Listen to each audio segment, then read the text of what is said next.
Bonjour David, bonjour Cyrano. Ok, merci pour le son. Je vais couper le retour. Et puis, on va partager l'écran. Partager l'écran. Tout l'écran. Voilà, vous devriez voir mon écran. Voilà. Alors, est-ce que tout va bien pour vous? Écoutez, moi, ça va.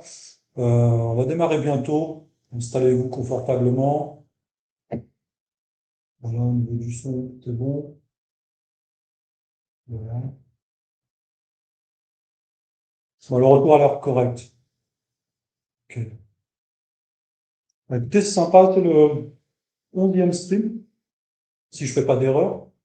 Et donc, je suis assez content parce on a pu réaliser au moins une dizaine de streams où on a pu créer une application et la modifier avec un fil conducteur. Donc, on a vraiment démarré de début, de scratch, de zéro, et on a petit à petit ajouté des fonctionnalités à notre application. Alors, parfois, on a pris un certain prétexte à des fins pédagogiques, hein, pour ajouter des fonctionnalités comme des push notifications, etc. Mais au moins, ça montre le principe et on va essayer d'enrichir cette application avec d'autres cas d'usage, avec d'autres fonctionnalités pour vous montrer comment tout ça fonctionne. Et ça vous donne aussi un panel de possibilités lorsque vous avez besoin de créer une application, de répondre à des besoins. Et donc, vous allez pouvoir combiner tous ces usages afin de créer une ou plusieurs applications. Alors, je suis content parce que le 11e aussi, on va pouvoir continuer ce qu'on avait démarré lors du précédent stream, que je vais résumer assez rapidement. Et donc, on va aller sur Zilio. Alors, comment aller sur Zilio? Je vais vous montrer. On va sur zilio.fr. Je vais fermer cet onglet. Et puis, on clique sur connecter. Voilà, on arrive sur cette page. Vous pouvez vous connecter avec votre email et un mot de passe. Donc ça, c'est nouveau, hein, c'est sorti il y a 2 mois. Avant, on était obligé de passer par Google. Moi, je vais passer par Google, mais ça fait toujours, je me suis trompé. On commence, parce qu'aujourd'hui, on va utiliser le Zilio Stream, donc le compte stream. Alors, je vais récapituler assez rapidement, hein, pour les nouveaux. Bonjour, Dark Hero 95. Salut à toi. Donc, en fait, si on veut résumer les premiers streams, donc du premier au 9, on va dire, on a créé cette application fictive, hein, donc c'est une application pour maraîchers, pour le suivi de leurs produits, notamment la gestion de stock de leurs produits. Et vous voyez ici, on a créé un catalogue de produits assez rapidement, on a créé un détail, une gestion de stock, une gestion d'avis, une modification, création des produits. Et là, vous allez peut-être reconnaître ici un mix d'écran et de pop-up, parce que Zilio supporte les deux. Donc une pop-up vient, c'est un panneau qui vient s'afficher par-dessus. Là, je vais pouvoir vous montrer. Donc on va en mode simulation, et on va aller dans le catalogue. Voilà, vous voyez, c'est une pop-up. Elle s'affiche au-dessus de l'écran. Voilà, c'est un peu gestion de stock, on bascule sur un écran. Et ici, c'est moins. Donc en fait, on a créé une gestion de stock assez basique, hein, évidemment. On a ajouté de l'authentification. On a ajouté une petit affichage des producteurs avec leurs détails. Donc là, c'était l'occasion d'utiliser des composants qu'on utilise un peu moins, comme le Stapus, le composant carte. Et puis voilà, d'autres possibilités ici de container. On peut donner ici un aperçu un peu plus sympa. On a également, effectivement, c'est assez intéressant. Je vous invite à aller voir ce stream. On a construit un dashboard, vous voyez, avec pas mal de données qui été extraites de notre modèle de données. Je vais vous montrer assez rapidement. Voilà, donc on a créé une application assez simple. Je pense qu'on va essayer de l'enrichir dans les prochains streams. Et on a également créé un jeu de données. Il y a ici un certain nombre d'étapes qui ont permis justement le développement de ces fonctionnalités. Je ne peux pas revenir en détail évidemment sur tout. Je vous invite à visualiser ces streams. Et donc, on a cette application. Et si vous vous souvenez, la dernière fois, au stream numéro 10, donc la semaine dernière, on avait créé une nouvelle application, Agri Optima. En fait, l'idée ici, c'était d'utiliser Zillow pour créer son SaaS. On nous dit autrement, monétiser son application. Donc, en fait, l'idée, c'est que j'ai mon application gestion de stock, et je me dis, en tant que maker, je me dis, bah, finalement, cette application, puisque je connais bien ce domaine, j'ai une certaine expertise, je souhaiterais monétiser mon expertise, à la fois métier et à la fois Zillow, pour monétiser mon savoir-faire, et du coup, vendre, là, ici, en l'occurrence, à des maraîchers. Je me suis dit, le concept peut être étendu à d'autres domaines. Et donc, l'idée, c'est de dire, voilà, j'ai une application. Alors, évidemment, celle-ci est extrêmement basique, hein, c'est pas très, très crédible, vous comprenez le principe. Et donc, l'idée, c'est de vouloir monétiser cette application et pouvoir la dupliquer à l'infini pour pouvoir, justement, monétiser. Il y a un stream où on peut créer un compte client, tu veux dire un utilisateur. Je sais plus si on a fait ça. Ah oui, on l'a fait. Effectivement, je me souviens plus. Effectivement, je crois qu'on a eu un stream, effectivement. En fait, si tu regardes les streams, YouTube,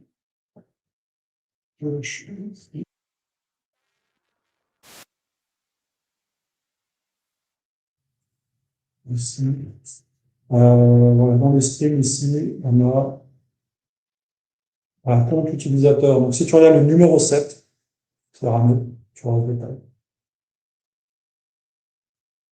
Voilà. Et donc, dans cette gestion de compte, on a créé un écran pour éditer son compte, modifier son mot de passe, s'inscrire et réinitialiser son mot de passe. Voilà, ça doit normalement répondre à ta question. N'hésite pas à... Ok, donc là, l'idée, c'est de monétiser cette application. Et pour cela, la semaine dernière, on a créé ce concept. Donc, c'est mon offre SaaS, Agri Optima. Donc, c'est une solution SaaS pour maraîchers modernes. D'ailleurs, il y a une faute, hein. Et j'ai utilisé Google Gemini pour générer cette image. J'avais pas vu. On a une faute ici, hein. C'est marrant. Et j'avais pas vu aussi, vous avez vu le petit accent? L'accent circonflexe est au bon endroit. Ouais, comme quoi, hein. Vous voyez, l'image est hyper détaillée. Il n'y a pas d'erreur, mais il y a quand même des erreurs dans le texte. Donc, il faut que ça paraît de la chose la plus simple en plus, mais c'est incroyable. Vous voyez, il y a plein de petits détails. Mais non, le texte contient des lettres surtout. Et donc on a AgriOptima, et si vous vous souvenez, la dernière fois, on a créé cette page, et puis on a créé un formulaire avec lequel mes clients de mon SaaS vont pouvoir créer leur application. Donc pour cela, ils renseignent ce formulaire et générer mon application. On va se mettre en mode tablette. On va l'illustrer, hein. Je crois qu'on avait pris Cédric. Cédric, email, voilà, peu importe. Une application, Cédric, je fasse les trucs aussi. Et un logo, alors je sais plus le logo par contre, je vais faire, non, j'ai plus le logo.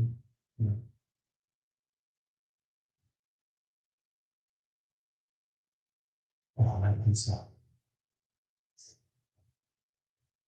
Voilà, donc ici, on génère l'application, on personnalise l'application avec les informations saisies ici. L'application est publiée et l'application est disponible. Vous voyez là, en quelques secondes, on a créé une application, on l'a publiée et elle est directement disponible sur Internet. Donc ici, on peut envoyer par email le détail de l'application avec son lien. Voilà. Donc c'est ce qu'on a fait la dernière fois. D'ailleurs, si je me rends dans l'accueil, vous voyez ici dans mon espace, j'ai l'application qui a été créée par mon client. Ok. On va supprimer.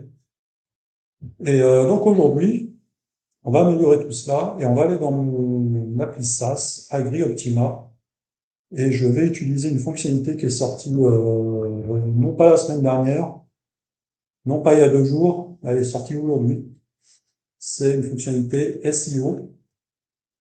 Donc on se rend dans paramètres. Vous voyez ici dans les paramètres, on trouve une nouvelle section qui s'appelle SEO. Et on va juste activer. Donc, quand on active cette option, Zillow va faire en sorte de renseigner la page HTML, donc la page d'accueil de votre application, avec un maximum d'informations qui a été déduites du profil de l'application, notamment ici. Et donc va renseigner tous les tags HTML, qui va permettre au moteur de recherche de connaître davantage l'application. Voilà, donc c'est vraiment à propos de booster votre SEO en optimisant la visibilité. Et donc si on fait ça, je vais republier. Voilà, et cette fois-ci, on va republier avec tous les tags SEO qui permettent au moteur de recherche de reconnaître et d'indexer cette application. Donc je vais ouvrir sur ordinateur. Voilà, donc on a notre application ici. Et donc si je me rends, donc je vais appuyer sur le clavier F12. Donc ça, c'est le mode développement de Chrome. Et je vais cliquer sur voilà, un onglet qui s'appelle Lighthouse, qui fait partie de Chrome. Je sélectionne navigation, le mobile ou desktop, peu importe, mais surtout SEO. Et on va analyser la page. Voilà. Donc là, Google analyse la page. Et vous voyez ici, on a un score de 100 sur 100.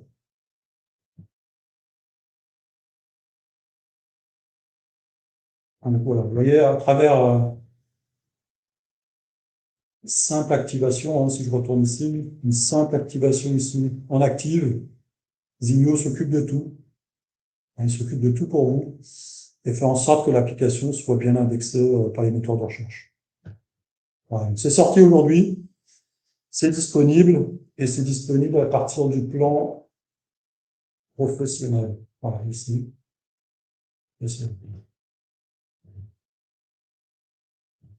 OK. Voilà, donc voilà. Voici une bonne chose de faite. Vous voyez, ça a pris 30 secondes. Heureusement que je n'ai pas prévu que ça aujourd'hui, sinon je serais un peu embêté pour compléter l'heure. OK, on va continuer. Et là, on va faire quelque chose de très intéressant, parce qu'on va ajouter du paiement dans cette application. Parce que on a dit tout à l'heure qu'on voulait monétiser notre SaaS. Donc, on va rajouter un paiement via Stripe. Donc, je vais faire CTRL A, et on va déplacer tout ça, parce qu'on va rajouter un écran avant celui-ci. On pourrait l'appeler Paywall. Vous voyez, c'est un écran qui bloque la fonctionnalité tant que la fonctionnalité n'est pas été payée. Donc ici, on va renommer ça, parce qu'on dit une application, voilà, on va faire les choses proprement. Et puis, on n'aura plus l'afficher sous forme de, comme un tablette pour être cohérent avec le premier. Alors, ça change vraiment, en fait, c'est-à-dire qu'ici, ça vous permet d'éditer votre application en différents modes. Ça change pas vraiment le contenu de l'application. D'ailleurs, ici, on pourrait l'aider, on peut lui dire, tiens, affiche-toi de manière verticale sur mobile. Vous voyez, c'est tout cohérent. Ce qu'on peut faire ici, ça aussi. Voilà. Voilà, ici, on revient à notre tablette. Vous voyez, on retrouve notre écran responsive. OK? Alors, on est bon. Il va falloir qu'on avance. Alors, avant de faire cela, avant d'avancer ici, on va aller voir Stripe.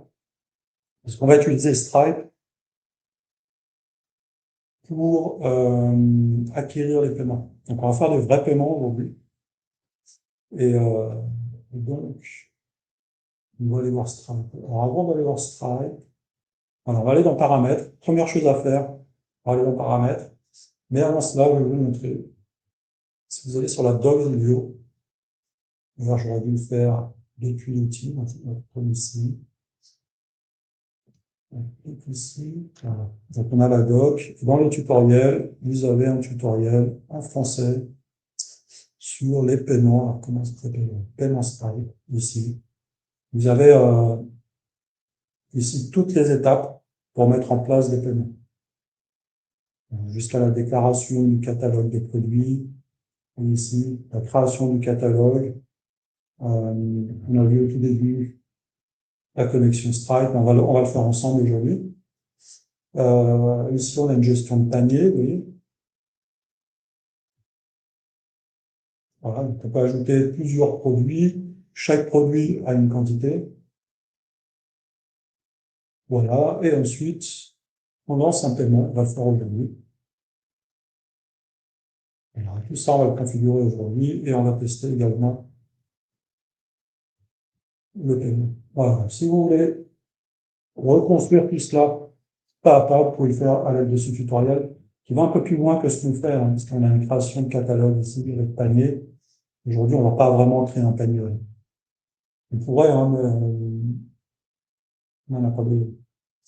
OK, on va fermer ça, on va fermer ça, et on va aller à Optima, paramètres, et on va aller ici dans l'option Stripe.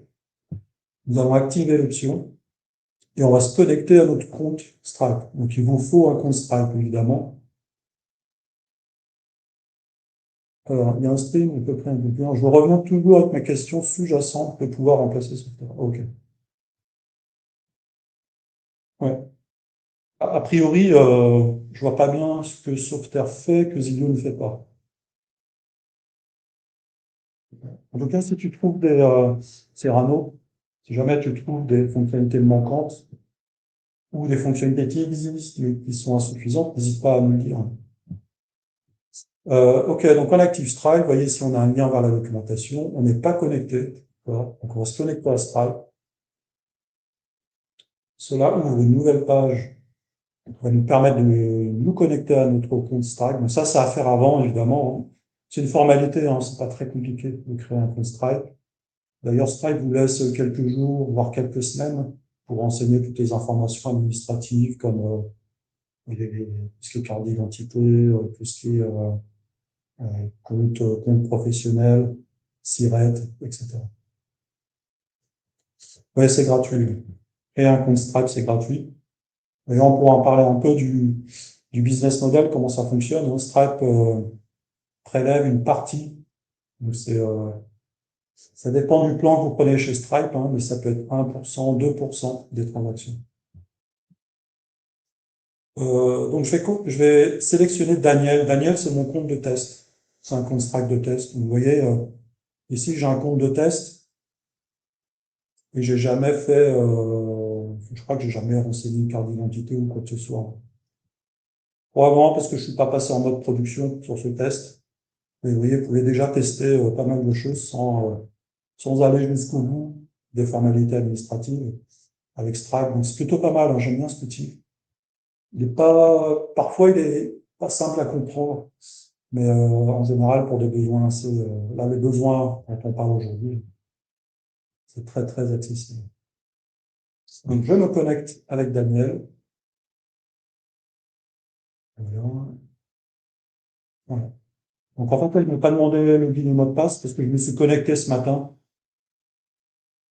avec ce même navigateur, donc je ne demande pas ça. Donc, je vais pouvoir fermer cette fenêtre. Voilà. Et cette fois-ci, mon compte Stripe est connecté à Zillow. Donc Zillow va pouvoir transférer les paiements sur votre compte Stripe.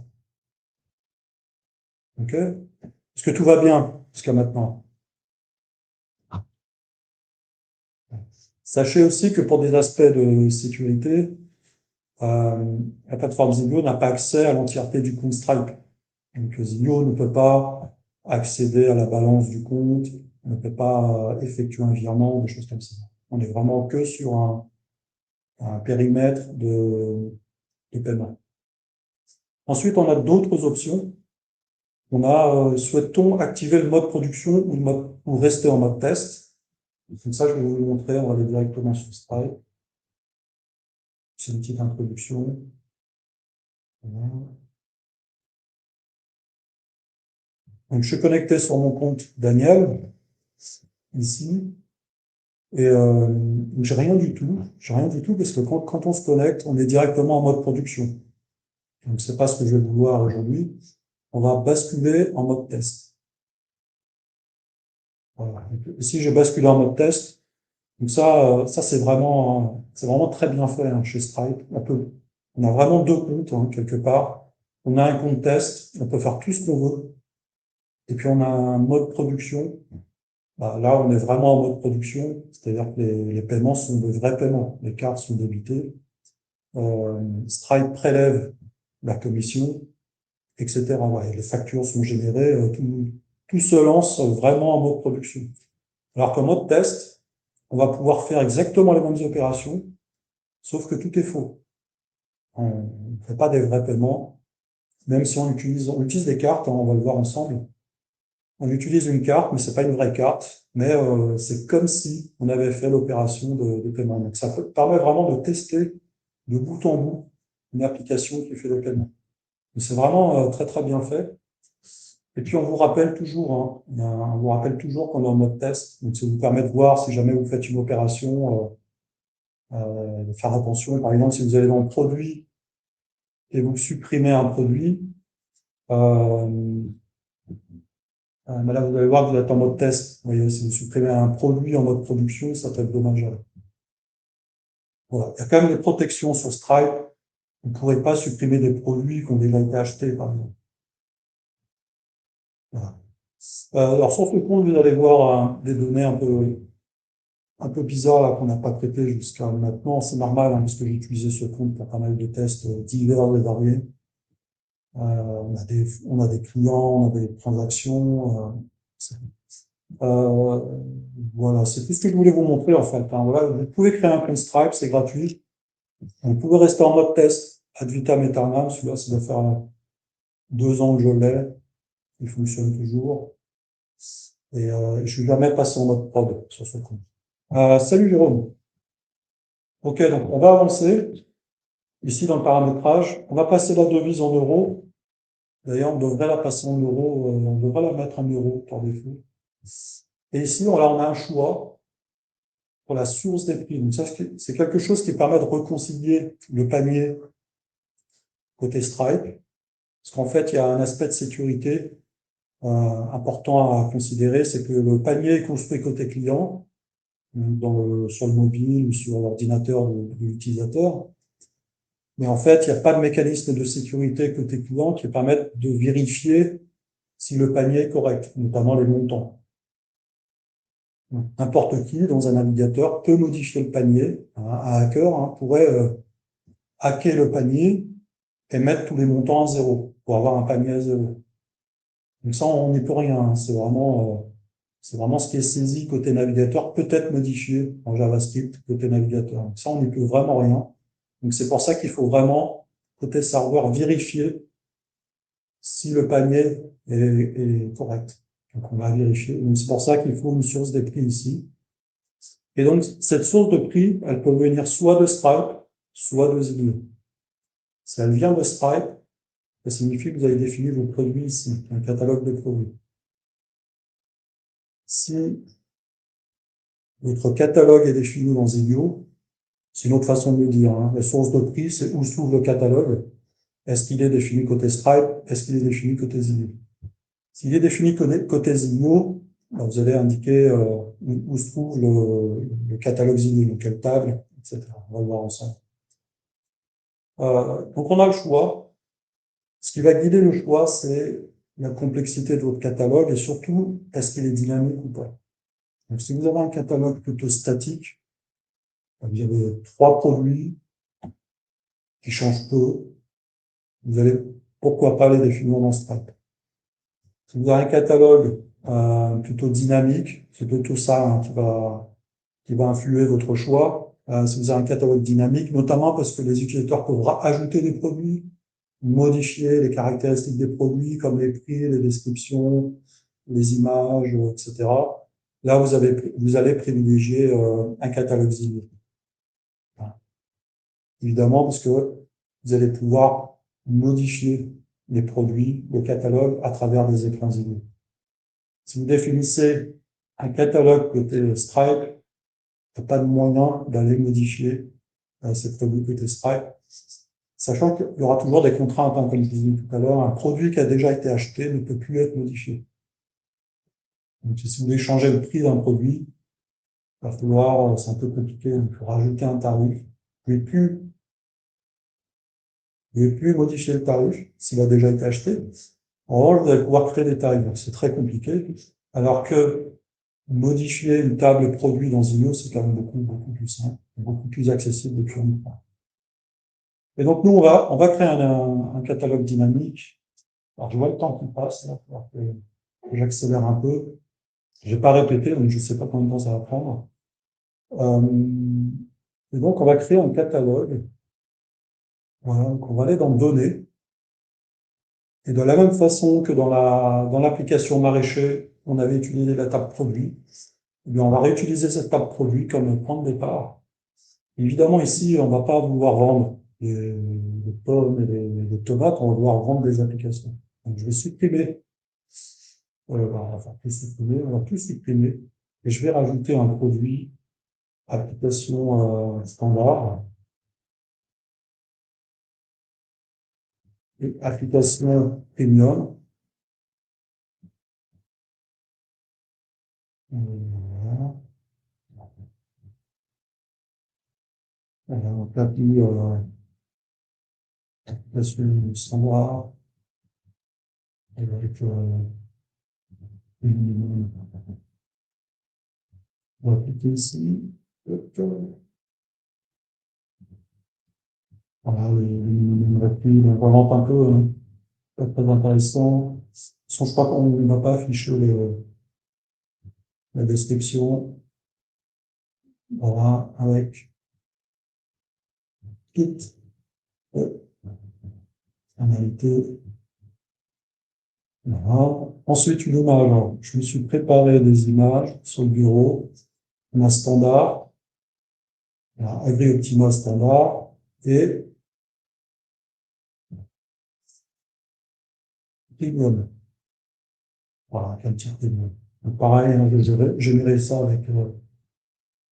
avec Gemini, prix 50 €. Et puis, voilà, devise, euros. La devise, c'est important, hein, c'est une donnée qu'on doit envoyer à Stripe, donc ça, faut absolument la garder. Identifiant prix, donc ça, c'est l'identifiant du prix, donc ça aussi, c'est une notion importante, parce que c'est ce qui fait le lien entre le prix et ce qui est acheté côté Stripe. Donc c'est complètement libre, hein. Ça peut être une chaîne de caractères, ça peut être un nombre. Voilà, une Gemini 6. Voilà, peu importe, hein, ça peut être 1 et 2, ça peut être des lettres, c'est comme vous voulez. Et là, on a d'autres colonnes qui nous intéressent pas, qui n'ont vraiment pas de sens dans ce contexte, donc on va les supprimer. On vient, catégorie, évaluation, niveau de stock, on supprime, et là, on est plutôt bon, hein. Voilà, on va revenir, application.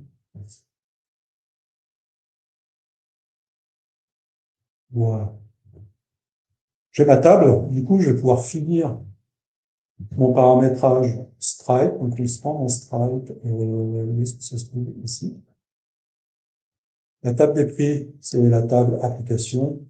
La colonne, identifiant du prix, colonne du prix, prix. Alors, on ne peut pas faire plus simple. On fait référence à notre table. Les autres colonnes n'ont pas vraiment d'importance.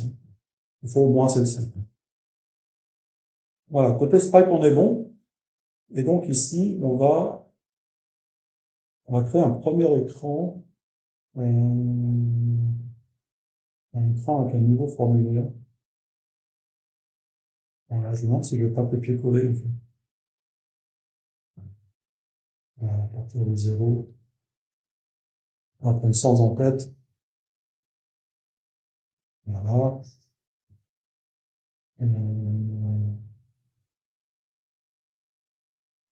Donc, la génération,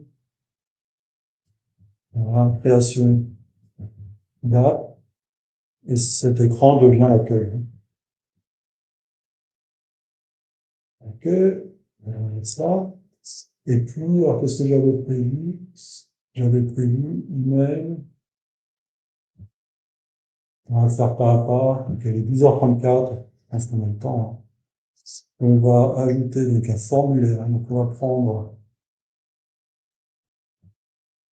un container. Vous connaissez les containers maintenant, dans lequel on va créer un formulaire.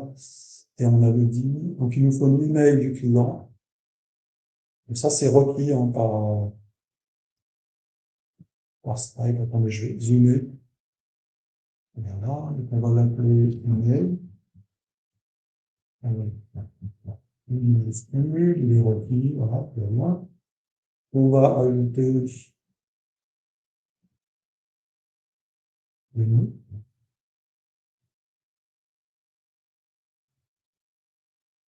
Alors, on peut pas un seul champ hein, pour nom et prénom. On a le nom. Voilà. Et puis, qu'est-ce qu'on a dit? Ben, c'est tout. C'est tout. Donc, maintenant, on va rajouter un bouton payé. Et voilà.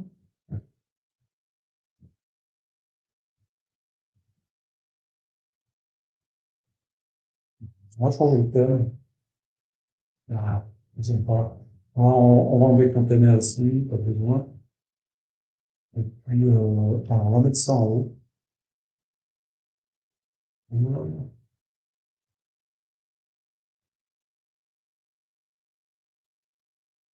Alors, un peu sympa. Bonjour Olivier. Voilà, donc on crée ici notre page de paiement. Et si tout va bien, on ira, hein, si le paiement est effectué, on ira avec son suivi. Alors, dites-moi hein, si vous ne suivez pas, si j'oublie une étape. Payer, ok. Donc pour payer, il va falloir utiliser des actions. Et la première, c'est qu'on va ajouter un produit.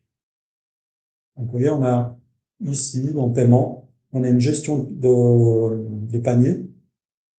Donc, vous pouvez ajouter un produit dans le panier, retirer un produit dans le panier, réinitialiser le panier. Une fois que le panier est construit par l'utilisateur, vous allez pouvoir effectuer le paiement. C'est français? Oui, c'est français.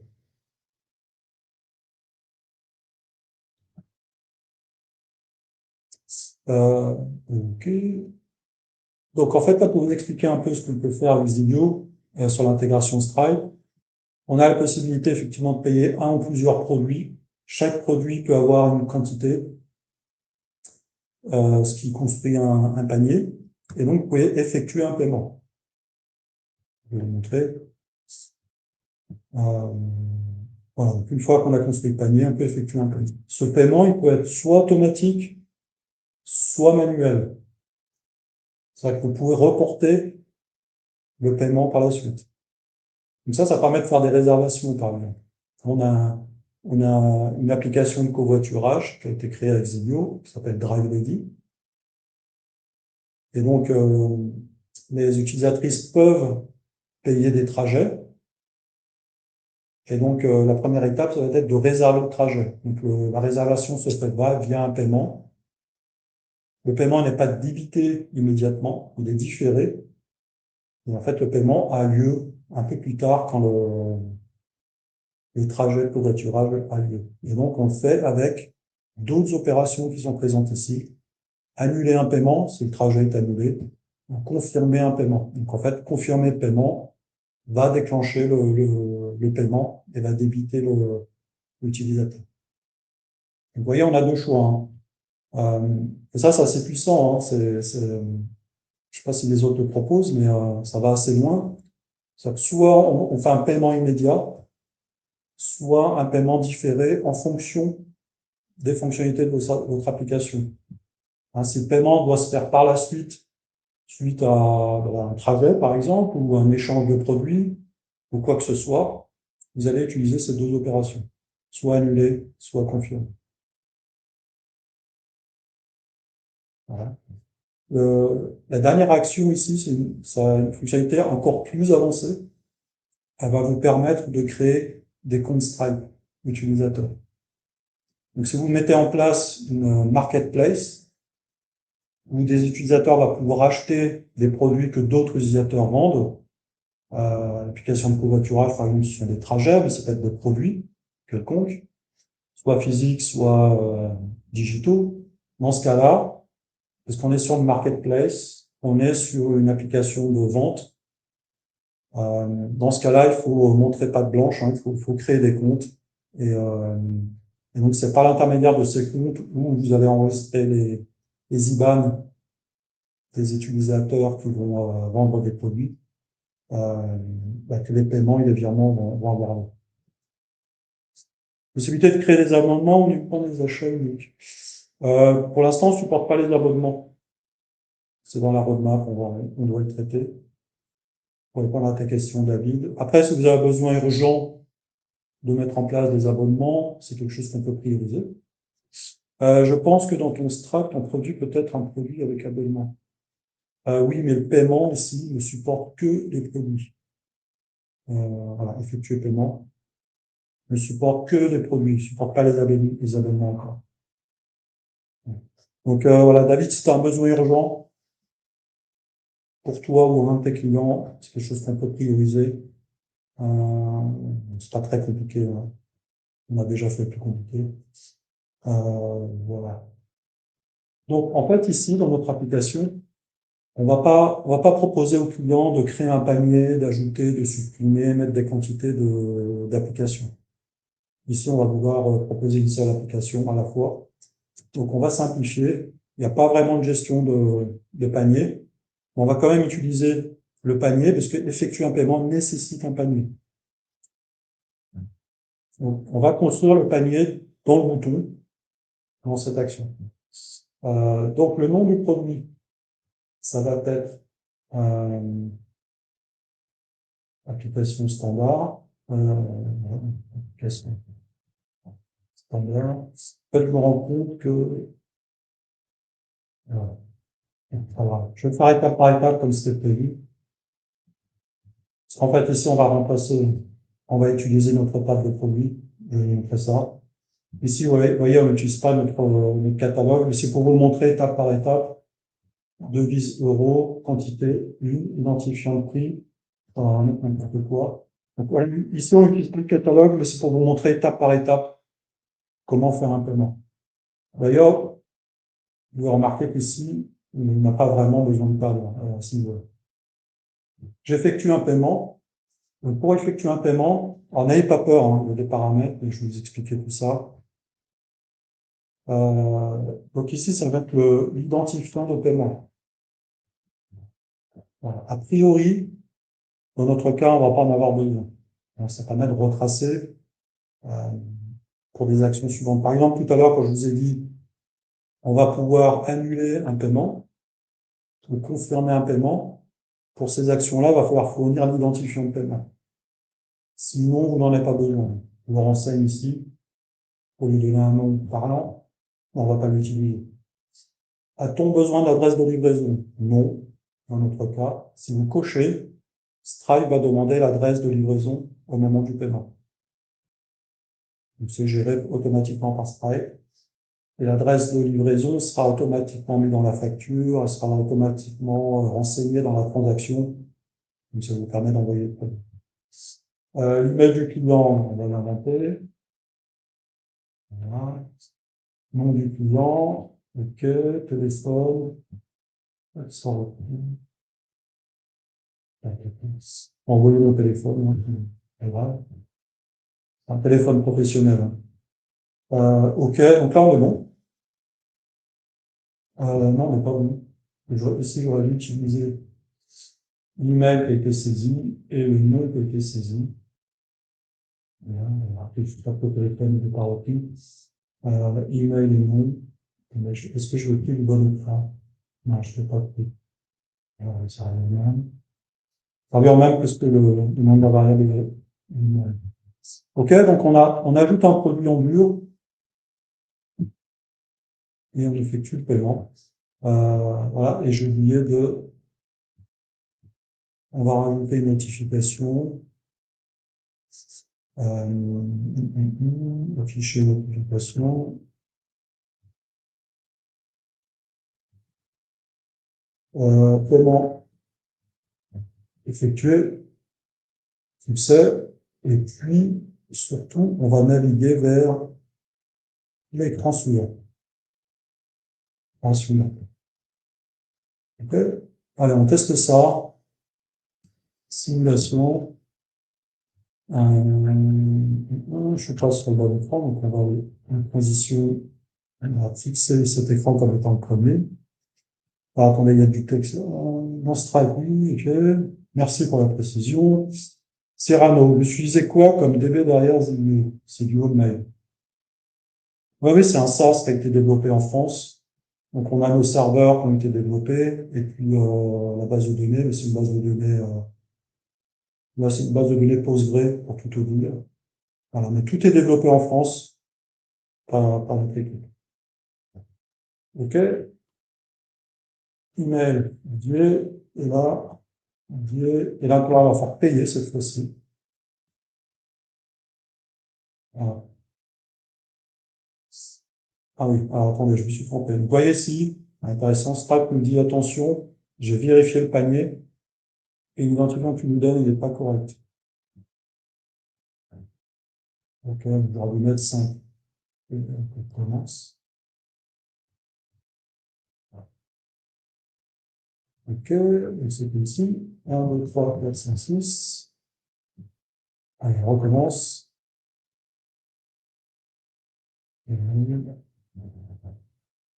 On fait payer. Voilà, vous voyez ici, j'ai un formulaire Stripe. Donc en fait, les informations qui sont saisies ici sont sécurisées par Stripe, dans le sens où ce formulaire, il est complètement géré par Stripe. Hein. Même un hacker ne pourrait pas accéder à ces infos. OK, donc là pour tester, puisqu'on est en mode test, notre compte Stripe est en mode test, notre intégration Stripe est également en mode test dans les paramètres. Donc je vais pouvoir saisir un numéro de carte fictif. Et Stripe fournit un numéro de compte fictif qui est 42 42. OK. Alors, je crois qu'ici on peut mettre n'importe quoi tant que c'est une date dans le futur. Voilà. Voilà. Ici on met n'importe quoi. Donc voilà, ce qui est important, c'est 42. Ici, ça doit être valide. Et ici, n'importe quoi. Je fais payer. Voilà. Votre paiement est accepté.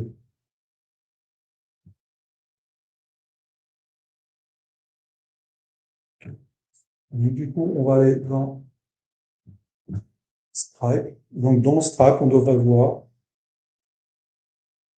ici une transaction. Donc, on est le 16 janvier. On a une transaction de 20 € réussie. On a un paiement démarré. Là, on voit le formulaire a été ouvert. On voit on a été jusqu'au bout du paiement. On a le propriétaire, on a son email.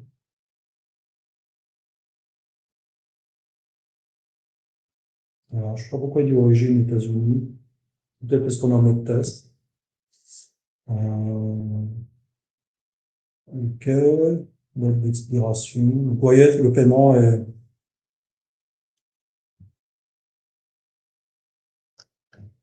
Et là, on va essayer la facture qui a été générée.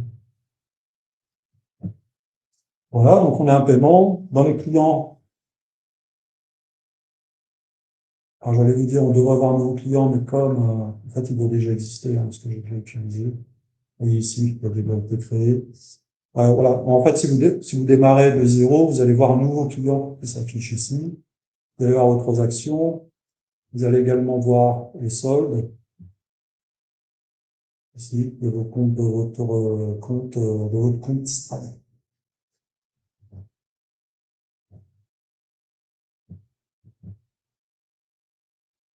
Voilà. OK. Et puis, évidemment, vous allez pouvoir aussi prendre une commission, hein, sur vos paiements.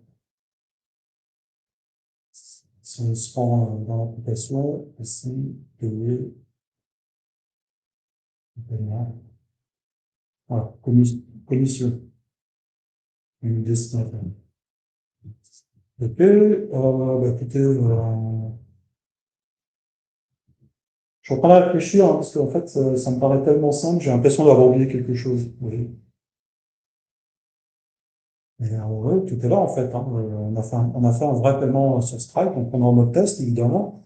Mais si je passais en mode production, ça se passerait exactement de la même façon.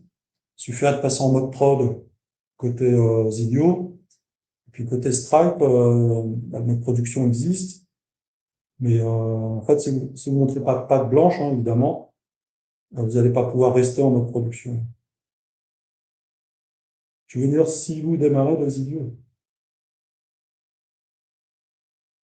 Ouais, il faudrait que tu me rappelles le début, le contexte Cyrano. Il y a un petit décalage, alors.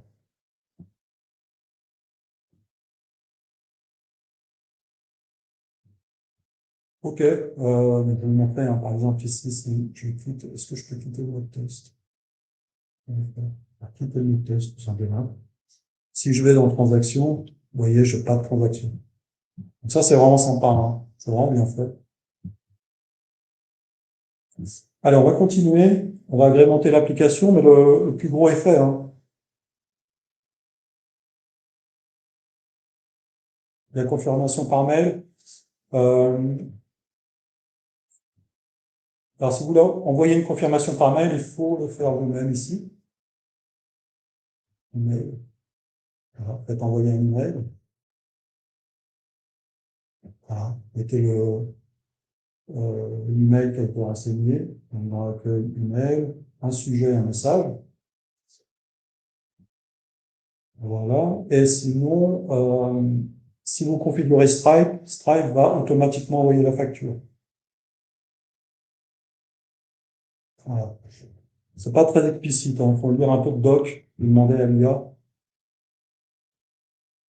Et Stripe va envoyer la facture. Ou un facture ou un refus, ou les deux. C'est configurable.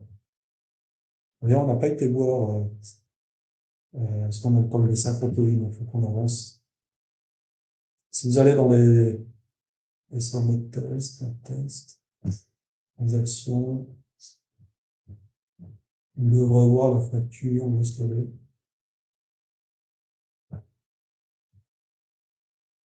Ah oui, tu vois. Oui, ici. Voilà. Ok, il faut que j'avance. Et donc ici, on veut proposer un choix parce qu'on a deux applications. Donc dans ce cas-là, on va mettre un composant. Qu'est-ce que j'avais pris dans mon exemple? C'était aussi gris peut-être. Voilà, gris. Voilà, donc je prends gris, je sélectionne l'application. On va enlever le badge, celui-là. On va, ouais, pour l'instant, c'est pas bon, hein. C'est pas tout à fait ce qu'on veut. On va enlever les textes. Voilà, c'est un peu mieux. On va ajuster ici le nombre d'éléments horizontaux. Voilà. Et à la place d'application, juste le lieu, on va sélectionner l'application. Vous voyez? Voilà, c'est assez sympa, là.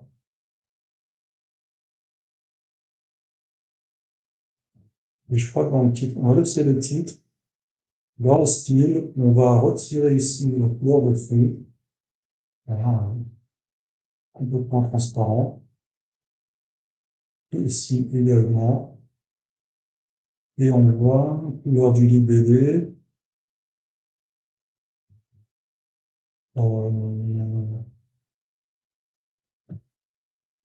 On peut sélectionner noir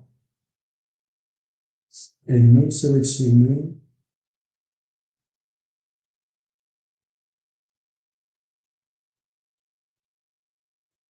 Voilà, plus comme ça, on va s'appeler.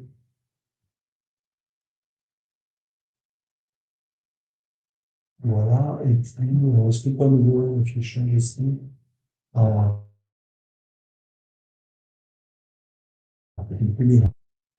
donc ici, on a un sélecteur d'application. Du coup, on peut revenir dans la création du produit. Plutôt que de mettre en lourd ici les données, on va justement utiliser la sélection. Donc, l'application, le nom de l'application sélectionnée, sa description, son prix, la devise, donc, toujours euro, on peut toujours si, quantité, c'est toujours une, et là, l'identifiant, ça va être identifiant prix. Il faudra deux confirmations. Votre compte est créé, état du paiement.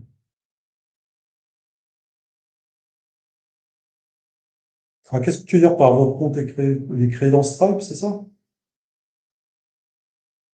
Parce qu'en fait, vous ne le voyez pas, hein. Ça, c'est quelque chose que l'utilisateur final ne voit pas, le compte dans Stripe.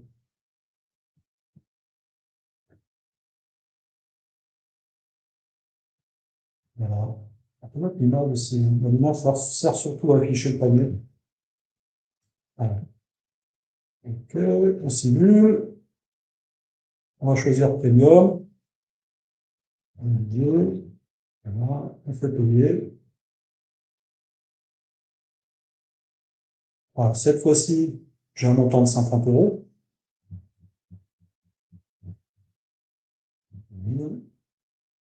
Voilà, 12,28. Voilà, on fait payer. Et comment est accepté? Il faudrait deux confirmations de votre compte et non dans le SaaS, si on offre ce service. Oui, oui, t'as raison.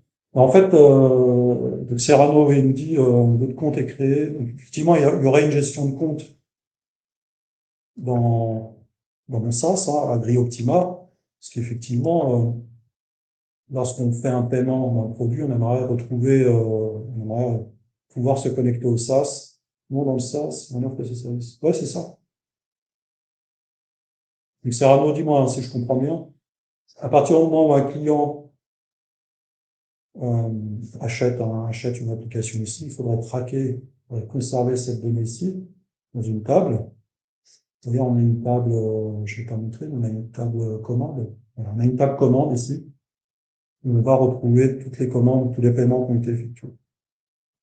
Et donc, effectivement, l'utilisateur pourrait se reconnecter pour accéder à ces paiements, ces abonnements, etc. Non, mais t'as raison, d'ailleurs, c'est pas être l'objet du prochain stream, c'est-à-dire gérer une gestion de compte utilisateur dans notre SaaS pour savoir qui a payé quoi. D'ailleurs, si c'est un abonnement, si on fonctionne avec abonnement, c'est important de conserver cette information.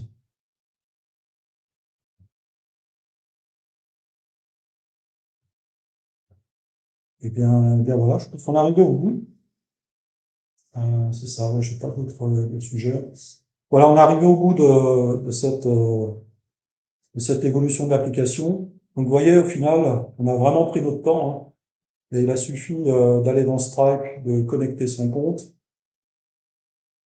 et puis voilà, renseigner son catalogue dans la table produit. Donc, on a pris la table produit, on a customisé. Et puis, vous voyez ici, le jeu d'action, il est vraiment assez simple, hein. On ajoute le produit qu'on souhaite payer. Voilà, donc là, on n'a pas voulu proposer un bouton ajouter dans le panier dans l'interface, donc on le fait pour l'utilisateur. On fait le paiement, vous voyez, il n'y a que deux données à renseigner. On affiche une notification et on avance. Pascal, c'était super intéressant. Bah, je te remercie. Ouais, ça l'est en fait. Vous avez vu à quel point c'est rendu extrêmement simple. C'est compliqué pour nous à développer, mais c'est rendu simple pour nous. Jérôme, est-ce qu'on peut gérer après validation du paiement si on réussit ou non à deux actions différentes? Euh, oui, tu peux, parce que tu vas pouvoir tester l'ID du paiement. S'il est vide, c'est que ça a échoué. Mais là, la semaine prochaine m'intéresse du coup. Bah, écoute, on peut prévoir ça, une gestion de compte utilisateur. David nous dit simple et efficace. Merci Didier. Ah, je t'en prie. C'est vrai qu'on manque de tutoriels vidéo sur Ziggo, donc c'est pour ça qu'on fait ce stream. Et oui, il y a pas mal de fonctionnalités, hein. Donc on a coché quelques-unes hein, à travers les différents streams. On va probablement continuer à enrichir cette application. Je vais rendre l'antenne parce que je crois qu'il y a un stream juste derrière. Le programme. Et donc, qu'est-ce qu'on a après? Le 16 janvier. Donc, on a un live Notion avec Emmanuel. Bien, je vous souhaitais, je vais rendre l'antenne, là, il est 59. Je vous remercie. Voilà. Vous pouvez rejoindre les forums Ziggo, donc vous pouvez le faire à travers, si vous allez sur ziggo.com, ziggo.fr, vous avez un lien ici pour rejoindre le Slack. N'hésitez pas à nous rejoindre et à poser vos questions ou à partager vos interrogations. Et d'ici là, je vais couper le stream et rendre l'antenne pour Emmanuel pour son live monsieur. Allez, je vous dis bonne semaine.